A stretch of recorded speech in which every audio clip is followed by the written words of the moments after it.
Hey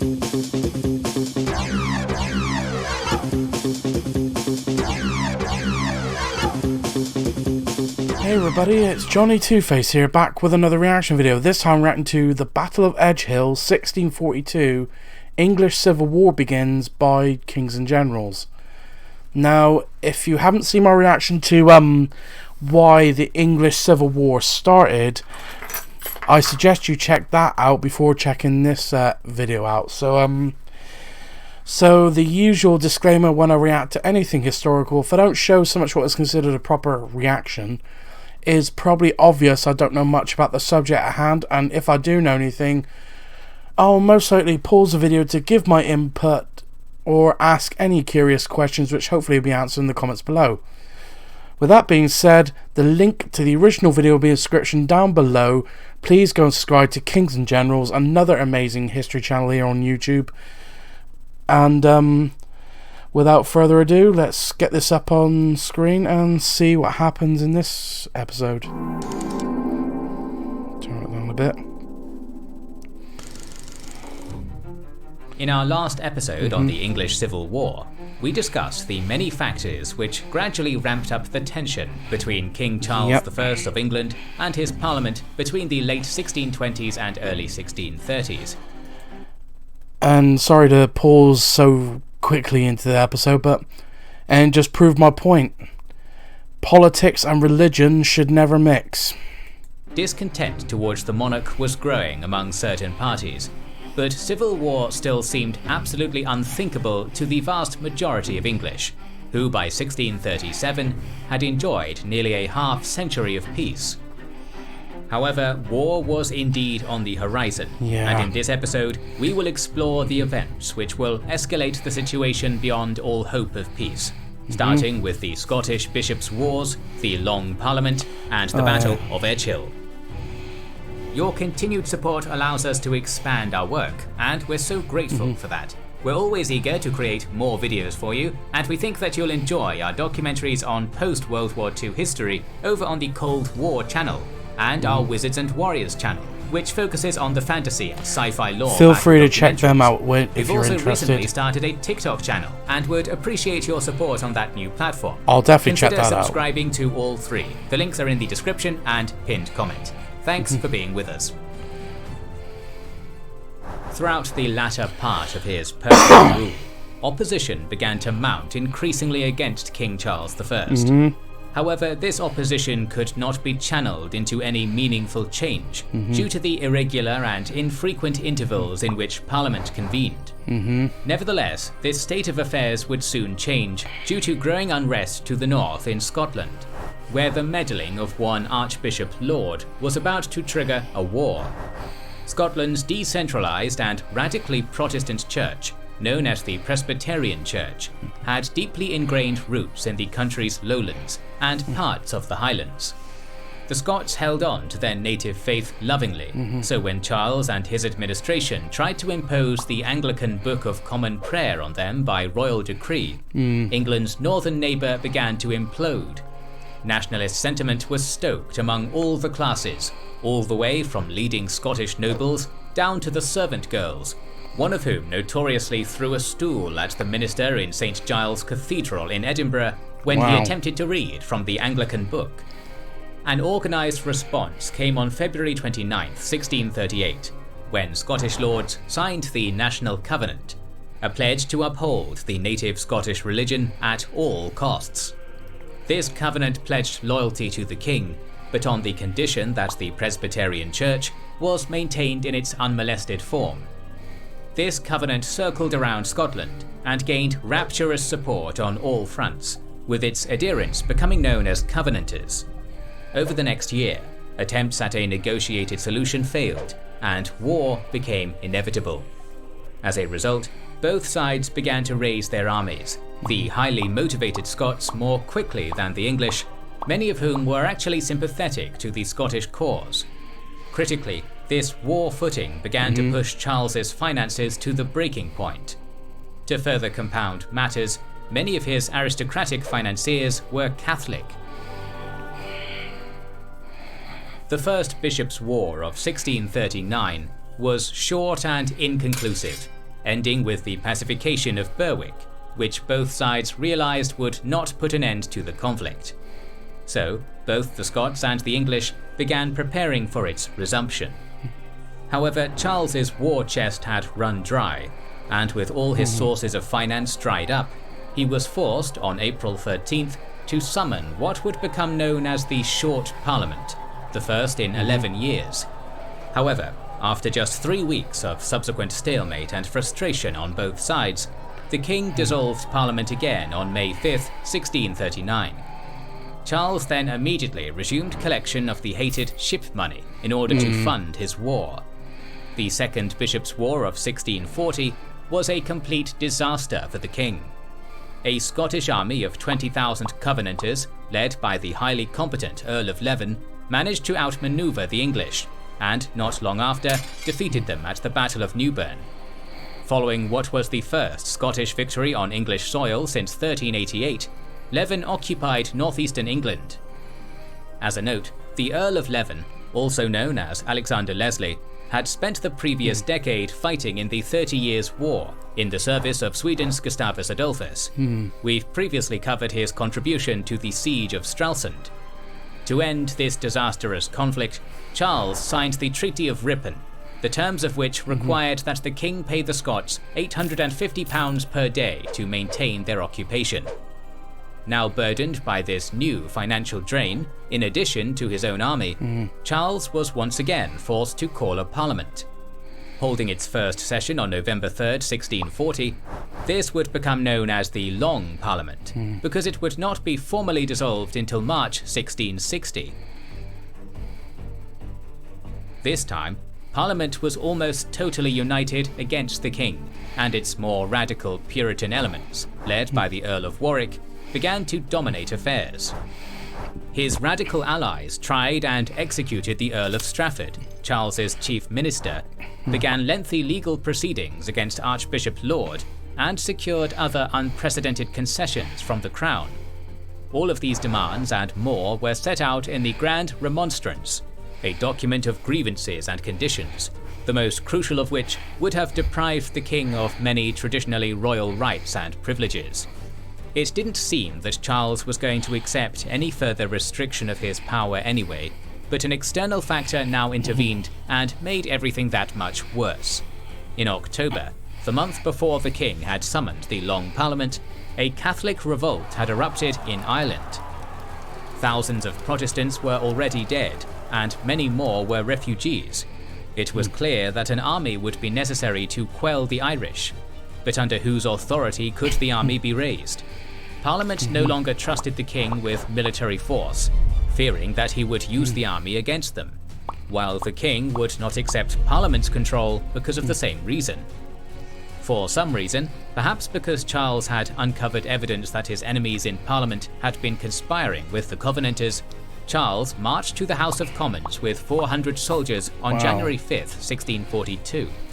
There, he attempted to arrest 5 MPs, John Pym, John Hampden, Arthur Hazelrig, Denzil Halls, and William Strode, the ostensible ringleaders of this imagined Covenanter conspiracy.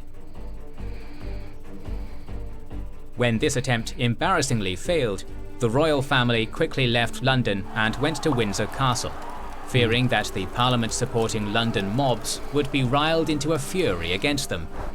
From this point forward, King Charles and his opponents at Westminster edged slowly closer to civil war, with each side unwilling to blink, and both sides hoping that the other would do so first. Charles was able to convince many of his English and Welsh subjects that he stood for the defence of their traditional constitution and Elizabethan church doctrine, while Parliament argued that the king ought to be deprived of his remaining constitutional powers, as it was clear that he could not be trusted to use them. This too attracted many supporters, as did the widespread Puritan desire in Parliament to undertake radical religious reform. In the end, both sides attracted enough support to take the final step towards civil war. By early 1642, Charles had moved his court north to the city of York, attempting to seize control of the situation in Ireland and assume military authority of their own. Parliament unconstitutionally issued the Militia Ordinance in March 1642, permitting them to raise an army and appoint its commanders. They chose the staunch anti-royalist Robert Devereux, the Earl of Essex, whose father had been executed after an attempted coup against Elizabeth I.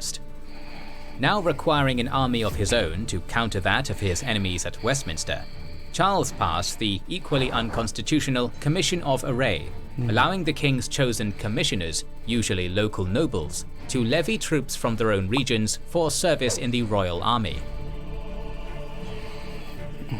As the twin armies slowly began to grow, Charles marched from his base at York to the armoury city of Hull, arriving outside its gates on April 29th. The city contained a vast amount of arms and ammunition, enough to supply the Royalist army's coming campaign if it became necessary. As it turned out, Charles was out of luck. Hull's governor, Sir John Hotham, had flipped to the parliamentary cause and barred the gates to the king, forcing His Majesty to retreat in humiliation, eventually ending up in Nottingham. It was there that on August 22nd, 1642, the king officially raised his royal standard on Castle Hill. In what was thought by many to be an ill omen for the coming clash, a storm blew the banner down the following night. The campaign began slowly. On September 9th, Parliament's appointed commander, Essex, established a headquarters at Northampton, with the aim of intercepting Charles's army with his own, and preventing any royalist march on London. The king, meanwhile, was still in a bit of a shaky situation. With only 5 regiments of foot and 500 cavalry troopers by this time, the king's army needed more men. In order to get them, Charles departed from Nottingham September 13th and marched west through Derby, Uttoxeter, Stafford and Wellington, eventually reaching Shrewsbury on the 20th. This position allowed the Royalists to absorb more units Charles's commissioners had raised in South Wales and Lancashire, swelling his army to a workable size. While this was happening, the Royalist horse, under the experienced command of Prince Rupert, took up position in Bridgnorth, aiming to screen any potential parliamentary attack on the main army. Prince Rupert was the son of Frederick V, Elector of the Palatinate, who had failed to gain the throne of Bohemia in 1618, essentially beginning the 30 Years' War. After being captured by the Holy Roman Empire in a military campaign, Rupert had been freed by the diplomatic maneuvering of his uncle, Charles I. He subsequently came over to England and gratefully joined the English king's army as an extremely competent cavalry commander. Essex subsequently attempted to prevent a royalist thrust towards London and deter further royalist reinforcements by marching towards Worcester. While the bulk of Parliament's field army was ponderously making its way through the scattered villages of the Midlands, Essex sent 2 cavalry regiments ahead to secure the west bank of the River Severn. However, when around 1,000 parliamentary horsemen ran into a similar number of Prince Rupert's royalist horsemen at Powick Bridge, the former were quickly routed and driven off by Robert's superior tactics. This was the first true engagement of the Civil War, and was, according to parliamentarian Hugh Peters, where England's sorrows began. Buoyed by this initial victory, the now enlarged Royalist army began to move out of Shrewsbury on October 12th, with London as its ultimate objective. Charles would march on the Viper's Nest and end the war here and now. A week later, Essex began his eastward march in pursuit, eventually arriving in the vicinity of Kyneton with the aim of protecting Banbury, while Charles and his army were conducting operations from the nearby town of Edgehill. Because of the two sides' inexperience in war, insufficient scouting had not alerted either side to the presence of the other so close by. A Royalist Council of War at Edgehill, held on the 22nd, decided that a 4,000-strong brigade would attempt to seize Banbury the next day. By nightfall, the King's army was dispersing into billets around the Wormington Hills, while at the same time, Essex's army finally arrived at Kyneton. While Charles was staying at the home of Sir William Chansey, Prince Rupert rode to Wormleighton, and seemingly by chance, managed to capture a quartermaster's party from Essex's army, which was nearby. After prying information from the prisoners, Rupert sent a few mounted scouts to Kyneton, who returned at midnight and confirmed that the entire Parliamentary army was right there. By 3 AM on the 23rd of October, Charles was aware that Essex was in the area, and an hour later, exhausted officers began to dispatch orders to their men for a general rendezvous near the Edgehill Heights. At this point, the King's Royalist army was between Essex and London, meaning that it could have marched towards London relatively unopposed. However, Charles and his advisors would not back away from the clash, and decided to do a 180, finally meeting the Roundhead army near Edgehill, 3 miles southeast of Kyneton. By the afternoon of October 23rd, the armies of Parliament and King now faced each other across a section of arable land and meadow just northwest of the main slopes. To all those present on both sides, it seemed as though the decisive battle of the war was at hand. With its battle array formed on the level ground just in front of Radway, Charles I's Royalists arrayed their army in 2 lines of battle, opting to deploy in the Swedish-style checkerboard formation rather than in the Dutch style, which would allow the second-line regiments to form a continuous front if needed. Infantry brigades in the first line, from left to right, were led by Henry Wentworth, Richard Fielding and Charles Gerard, while those to the rear were led by Sir Nicholas Byron and John Bellasis. All appear to have been about the same size, for a total infantry force of just over 9,000 men. Opposite them were Essex's infantry, formed up into 3 large but loosely formed brigades of roughly 4,000 men each, for a total of 12,000 foot. The central brigade took up a mainly defensive position behind a small hill, while the 2 on the flanks were slightly in front. Most of the cavalry on both sides of the battlefield was present on Prince Rupert's Royalist right wing. He held overall command on this flank, had a unit of 1,000 dragoons, and was opposed by James Ramsay's Parliamentary cavalry. Also on this side of the battlefield was a unit of Parliamentary Dragoon Mobile Infantry and musketeers hidden to ambush in a nearby hedgerow. On the other flank, slightly less numerous Royalist cavalry under Henry Wilmot faced those commanded by the Duke of Bedford. It's said that King Charles visited every unit of his cavalry and all of his infantry formations in order to review his troops and encourage them for the coming battle.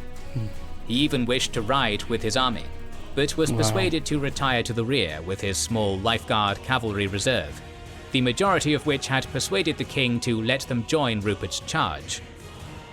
The first major battle of the English Civil War finally began at 2 PM with an artillery duel. Lasting for 1 hour, neither bombardment inflicted heavy losses and served more as a loud prelude to the real battle. While this was going on, dragoons on Rupert's extreme right wing were able to discover and eventually repel the Roundhead ambushers within the hedgerow, providing the main cavalry force with a free run at the enemy. With Essex's army unwilling to move first, fighting began when both of the Royalist cavalry wings launched a thunderous head-on charge at their opposition.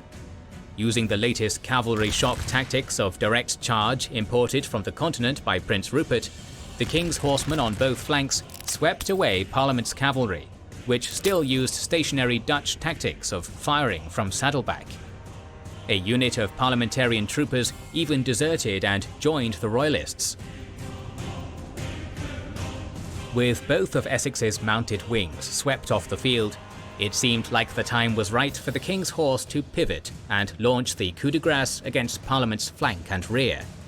However, due to the indiscipline of its commanders and individual soldiers, who were flushed with the glory of victory, they instead continued chasing the routed enemy. Historians believe that if the Royalist cavalry had halted, regrouped and charged at this point, the English Civil War could have been put to a decisive end, but it was not to be, and the opportunity was lost. With almost all horsemen now off the field, both infantry forces filed into a single line of battle and prepared to advance. Musketeers blasted away and softened up the opposing foot, before the pikemen, wielding their 16-foot-long weapons, came into contact and engaged in a so-called push of pike, a shoving match during which the two sides literally pushed each other until one broke. Better equipped parliamentary footmen managed to gain a slight advantage, and casualties slowly began to mount on both sides. Now that all of the royalist cavalry had victoriously left the field, two parliamentary reserve cavalry units under Sir William Balfour and Philip Stapleton, which had previously been hidden behind a small hill, struck the flanks of Byron's unit. After subsequently bursting through the royalist centre, Balfour managed to disable a few of the enemy's artillery pieces. Without knowing it, they had also come extremely close to capturing the king's sons, Charles and his brother James. In the midst of the fighting, the king's royal standard was seized by the parliamentary infantry, but was then recaptured by a royalist cavalry officer. By late afternoon, inexperienced soldiers on both sides were shaken by the experience of battle, and by dusk, Rupert's cavalry returned and stabilized the situation. Neither side had any further stomach for the battle, and both backed off at nightfall. By the time morning came, the royalists had retreated from the field, and the battle ended as a stalemate. The 1,500 dead soldiers was a small casualty count when compared to the horrors on the continent, primarily due to the terribly cold night which followed the battle at Edgehill, which helped to seal the fate of many injured troops. Contrary to the expectations of many present, however, Edgehill was not decisive, and the English Civil War would continue into 1643. Our series on the battle between King Charles and his rebellious parliament will continue, so make sure you are subscribed and have pressed the bell button to see it. Please consider liking, commenting and sharing, it helps immensely. Via the links in the description to know our schedule